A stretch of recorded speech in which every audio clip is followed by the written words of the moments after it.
Assalamualaikum warahmatullahi wabarakatuh. Perkenalkan, nama saya Safatul Maisaroh, Prodi Ilmu Al-Quran dan Tafsir angkatan 2024.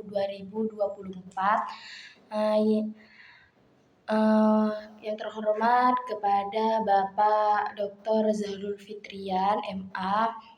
Saya di sini mau menjalankan tugas UAS, mau menjelaskan tentang kalimat perintah atau imperatif dalam Al-Quran. Nah, baik, yang pertama yaitu saya akan menjelaskan tentang pengertian kalimat perintah atau imperatif, di mana kalimat perintah itu adalah ungkapan yang menunjukkan suatu instruksi dan merupakan kebalikan dari kalimat yang melarang, mencerminkan adanya struktur kekuasaan dari atasan kepada bawahan. Nah, salah satu contohnya adalah perintah yang diberikan kepada seorang ayah kepada putranya. Baik, Ahmad Al-Hashimi dalam karyanya Jawahir Al-Balaghah menjelaskan tentang kalimat perintah atau imperatif, yaitu huwa talabu husulil fi'li minal mukhatabih ala wajhil isti'la'i. Tuntutan terjadinya suatu perbuatan dari mukhatab atau lawan bicara dari arah yang lebih tinggi. Sementara menurut ulama usul fiqh, kalimat perintah yaitu talabul fi'li talaban jaziman ala wajhil isti'la'i. Tuntutan untuk melakukan suatu perbuatan secara tegas dari arah yang lebih tinggi.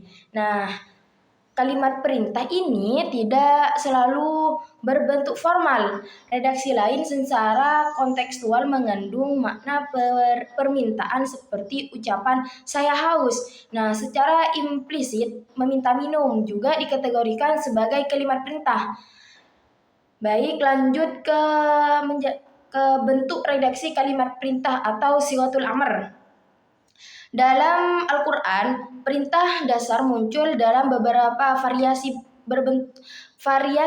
Yang pertama yaitu kata kerja perintah asli yang ada pada dalam surah Al-Baqarah ayat 21. Ini saya kasih contoh, ya ayyuhan nasu u'budu. Kata su'budu di situ artinya sembahlah Tuhanmu. Nah, kalimat su'budu di situ yang dinamakan kata kerja perintah asli, tidak bisa diganggu-gugat lagi. Nah, kata yang kedua itu kata kerja sekarang atau akan datang yang diawali lam perintah. Contohnya ada di dalam surah Ali Imran ayat 104, wal takum minkum. Nah, hendaklah ada di antara kamu. Di situ ada lam perintah, maka di situ dinamakan kalimat perintah, kalimat kata kerja sekarang atau akan datang yang diawali lam perintah. Yang ketiga yaitu kata benda bermakna perintah. Yang contohnya saya ambil surah Al-Maidah ayat 105 yang dimana bunyinya ya ayyuhalladzina amanu alaikum. Alaikum di situ artinya jagalah dirimu. Nah, di situ kata benda bermakna perintah. Yang keberapa tadi? Yang keempat yaitu kata benda asal yang menggantikan kata perintah, kata perangkat. Pengertian peran kata kerja perintah. Contohnya dalam surah Muhammad ayat 4, fa idza laqitumul ladzina kafaru fadharbar riqab. Daraba di sini kan daraba artinya memukul. Nah, di sini fadharbar riqab, tebaslah batang leher mereka. Jadi di situ dinamakan fadharbar riqab, dikatakan kata benda asal yang menggantikan peran kata kerja perintah. Begitu. Yang kelima yaitu isim masdar pengganti fi'ilnya. Dalam surah Al-Baqarah ayat 83, wa id akhadna mitsaqa bani Israila la ta'buduna illallah bil walidaini ihsana. Nah, di situ wa bil walidaini ihsana yang artinya berbuat baiklah kepada kedua orang tua. Nah, di situ isim masdar pengganti fi'ilnya. Yang terakhir yaitu kata bermakna perintah atau kewajiban menggunakan lafal eksplisit seperti kata amr. Di situ contohnya dalam surah An-Nisa ayat 58, innallaha ya'murukum an tu'addul amanati ila ahliha. Sesungguhnya Allah menyuruh kamu menyampaikan amanah kepada pemiliknya. Nah, di sini kata ya'murukum di situ apa namanya? Kata bermakna perintah, kewajiban untuk yang menggunakan lafal eksplisit seperti kata amr gitu. Baik, inti dari kalimat perintah adalah terlaksananya perbuatan tersebut secara mutlak, baik langsung maupun ditunda. Seperti contoh perintah makanlah, tanpa harus memperhatikan antara makan sekarang atau nanti. Namun pada akhirnya masalah kesegaraan atau penangguhan dalam melaksanakan tuntutan perintah harus dilihat dari adanya atau tidak adanya hubungan antara tuntutan dengan waktu.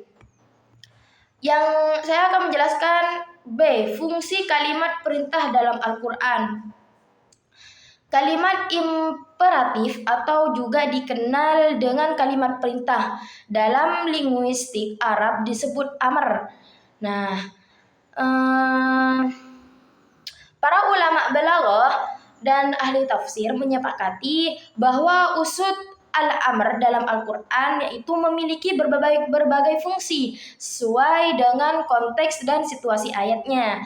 Berikut adalah fungsi-fungsi utama yang akan saya jelaskan dalam Al-Quran. Yang pertama, kewajiban al-wujud, di mana fungsi utama dan paling umum dari kalimat perintah adalah sebagai penetapan kewajiban al-wujud, sebagaimana firman Allah dalam surah Al-Baqarah ayat 43. Wa aqimus shalah, di sini kata wa aqimus sholata wa atuz zakata warka'u ma'ar raki'in. Wa aqimu, tegaklah salat, di sini kata perintah yang tidak bisa digeser lagi, tetap itu jadi kewajiban. Kata aqimu adalah bentuk fi'il amr atau kata perintah. Perintah ini menunjukkan hukum wajib.